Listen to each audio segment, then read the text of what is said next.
বাঁচা মরার লড়াইয়ে ২৬ রানের জয় নিয়ে মাঠ ছাড়ল বাংলাদেশ। ব্যাটিংয়ে নেমে বাংলাদেশ ২০ ওভারে সবকটি উইকেট হারিয়ে করেন ১৫৩ রান, লক্ষ্য ছুড়ে দেন ১৫৪ রানের। বাংলাদেশ দলের হয়ে সর্বোচ্চ রান করেন নাঈম শেখ, ৫০ বলে করেন ৬৪ রান, হাকান ৩টি ৪ এবং ৪টি ৬।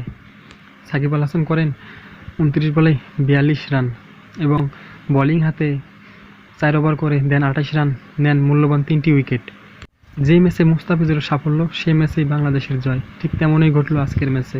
মুস্তাফিজুর ৪ ওভার বল করে দেন ৩৬ রান, নেন ৪টি মূল্যবান উইকেট এবং মাহিদি হাসান ব্যাট হাতে সাফল্য দেখা না পেলেও পেয়েছেন বোলিং হাতে। ৪ ওভার বল করে দেন ১৪ রান, নেন একটি উইকেট।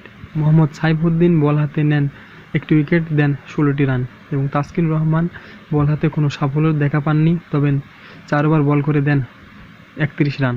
বাংলাদেশ ২৬ রানে জিতলেও পয়েন্ট টেবিলে ২ নম্বরে উঠতে পারেনি বাংলাদেশ।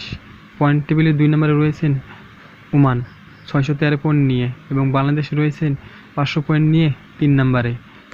বাংলাদেশের পরবর্তী ম্যাচ ২১শে অক্টোবর, কিন্তু বাংলাদেশকে সুপার 12-এ যেতে হলে তৃতীয় টি-20তে জয় ছাড়া আর কোনো উপায় নেই। প্রিয় ভিউয়ার্স, বাংলাদেশ কি পারবে তৃতীয় টি-20তে পাপুয়া নিউ গিনির সাথে জয়লাভ করে সুপার 12-এ জায়গা করে নিতে?